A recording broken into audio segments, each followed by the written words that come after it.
देखिए, दिनांक 20-21 की रात में एक व्यक्ति सलमान, जिसकी उम्र लगभग 32 से 33 साल बताई जाती है, कोतवाली थाना क्षेत्र जनपद मुजफ्फरनगर में उसकी डेड बॉडी मिलती है और उसकी पत्नी कंप्लेन करती है कि इसकी फांसी लगाकर ये आदमी मेरा किराए पर रहती थी और उसकी मृत्यु हो गई है, और दो अपने पड़ोसियों के माध्यम से उसको अस्पताल पहुंचा दिया था और बाद में उसकी मृत्यु घोषित कर दिया था अस्पताल में। पोस्टमार्टम की रिपोर्ट में स्ट्रेंगुलेशन आता है, तो इससे साबित होता है कि ये फांसी नहीं बल्कि हत्या की गई थी, जिसके आधार पर 103 बीएनएस के तहत 103 और 351 बीएनएस के तहत अभियोग दर्ज किया जाता है हत्या का। और फिर पुलिस पूछताछ करती है, तमाम 3-4 दिन लगातार कई बार राउंड करके पूछताछ करती है। तो जो संदेह के घेरे में उसकी पत्नी थी, वो उससे पूछताछ की गई। सीओ सिटी इंस्पेक्टर कोतवाली और महिला दरोगा इत्यादि, महिला सिपाही वगैरह इसमें काफ़ी बार जब पूछताछ करती हैं, कई बार पूछताछ करती हैं। पहले महिला इनकार कर जाती है, लेकिन बाद में जब उससे कड़ाई से पूछताछ की जाए तो उसने अपना जुर्म स्वीकार कर लिया।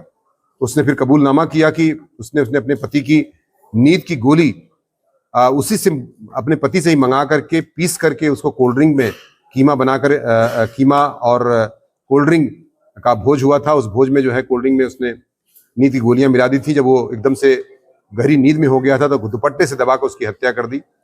तथा उसने यह भी बताया कि इसके पीछे राज क्या था। उसने बताया कि विभिन्न स्थानों पर उसे उत्तर प्रदेश के विभिन्न जनपदों, गौतम बुद्ध नगर, दिल्ली और इवन मणिपुर के इम्फाल में उसको पिछले लास्ट डेट में ले गया था और वहां पर ये इसको सेक्स टॉय के रूप में इस्तेमाल करता था। उसका वीडियो भी बनाता था महिला का स्वयं ही, और उसको फिर बेचता भी था, उसी से पैसे कमाता था। महिला की क्या धंधा करा करके, जो एक तरीके से मैं कह सकता हूँ, उसी से जिस भरोसे का काम कराता था, वीडियो भी बनाता था। और साथ ही साथ इस तरह से महिला काफ़ी दुखी हो रही थी और कई 15-20 पुरुषों से इस तरह से उसे जबरदस्ती संसर्ग कराने के मजबूर कर रहा था बार बार, जिसकी वजह से वो दुखी होकर इसी आपत्ति में उसने जो है इस तरह का जो नींद की गोलियां मंगा करके उससे और उसको कोल्ड ड्रिंक में पिलाकर उसको, जब वो काफ़ी नींद में आ गया तो अपने दुपट्टे से दबा करके उसको मृत कारित कर दिया और बाद में फांसी का एक प्रिटेंशन किया था। लेकिन बाद में पोस्टमार्टम में वो खुलासा हो गया था, तो उसने अपना जुर्म स्वीकार कर लिया है। बाकी दुपट्टा और वो सील का बट्टा इत्यादि बरामद कर लिया गया है, तथा वो जो जिसमें दिया गया था नींद की गोलियां, वो भी उस सामान को भी बरामद कर लिया गया है और फॉरेंसिक टीम को जांच के लिए इसको प्रेषित किया जा रहा है। शादी कब हुई थी इसकी? कितने बच्चे थे इसके? शादी इसकी लगभग 6 साल पहले हुई थी।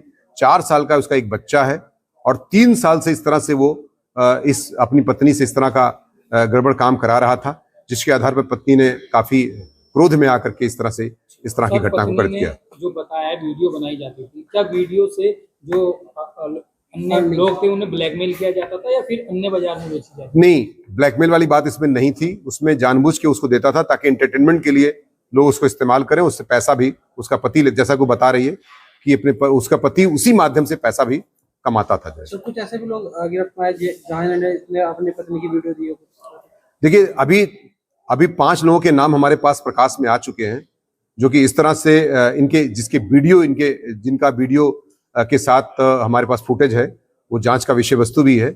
उस पर भी हमारी जांच चलेगी और इम्फाल तक भी हम इसमें, चूंकि इम्फाल का एक आदमी लास्ट नाम आया है, उस आदमी का नाम भी हमारे पास प्रकाश में, हालांकि मूलतः वो देवबंद का रहने वाला है और वहीं पर बिजनेस करता है इम्फाल में, तो वहां पर भी हमारी टीम जाएगी और उसकी जांच पूरी तरह से की जाएगी।